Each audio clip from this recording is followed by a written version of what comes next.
aming break.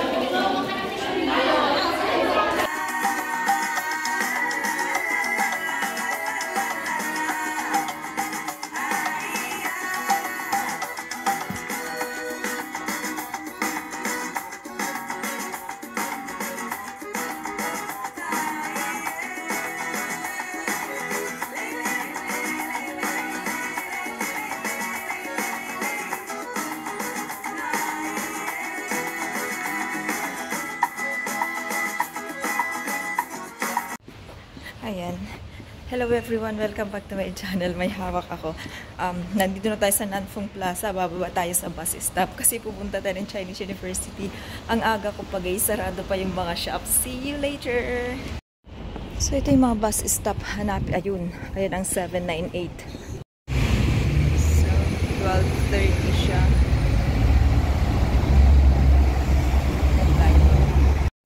Iba-vlog natin to guys kasi iba ang way ng bus na to. Iba yung inikutan niya. Pati ako nalito ako. Iba yung inikutan niya. So, samahan niyo ako guys kasi pupunta tayo sa halos kabilang dulo na ng Hong Kong. Nagmula tayo sa kabilang dulo. Papunta sa kabilang dulo. Malapit na sa border ng China. Ilang stops na lang ng MTR ay border na ng China. Parang 2 or 3 na lang. Nasa border na tayo. So, mahaba-habang biyahe to pero meron akong na-discover na sobrang natuwa ako guys kasi yung isang tulay na lagi kong tinitingnan kasi mataas yun lagi kong tinitignan yung tulay na yon. Sabi ko ano kayang mga bus ang dumadaan dyan, and guess what, itong bus na sinakyan ko ay dumaan doon kasi nasa isip ko habang binabagtas namin yung daan, yung isang skyway doon sa sa Kwontong. Sabi ko, kung doong direction to, tingin ko dadaan to sa bridge na mataas. So, hindi nga ako nagkamali. Kaya tignan ninyo guys mamaya at makikita ninyo ang ganda kasi mataas siya. Mataas yung bridge na yon. Samahan nyo ako guys hanggang sa huli kasi papakita natin sa inyo, mapapasok natin ang Chinese University kasi doon tayo mag-aaral.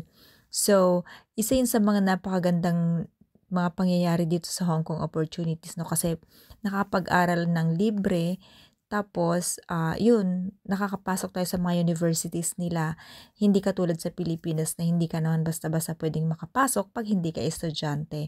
Dito ganun din guys, pero syempre dito kahit short courses lang naman offer libre pa. Tapos ang gagaling ng mga facilitator namin. Kaya super excited ako, unang klase pa lang pero grabe ang dami ko nang natutunan. Kaya ayan, nandito na tayo sa tadan ayan. Samahan niyo ako guys.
Ang ginaw.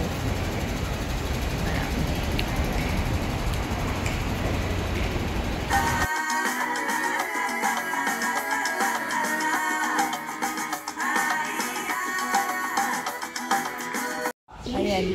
Ang aga ko nakarating. Ang aga ko. So, ano ba tong exit na to? Loko right. Ngayon, nandito na ako. Pasan ako. Mali naman yung nalabasan ko. Exit. Wait. Nandito na kami.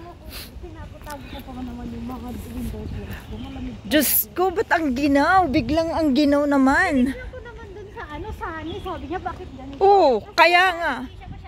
Hindi ko alam. Hindi pa ako kumakain. Mabuti naman. Water refill station. Ang galing naman. 9 pala.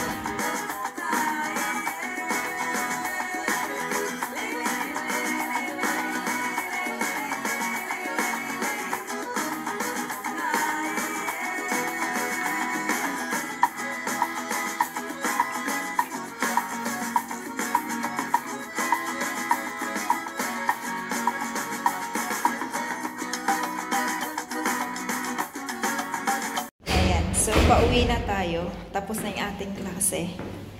Ang ganda. Nakpasumirip Jilowo. Agati ko. 20 agati visa. Ayan. Uwi na kami!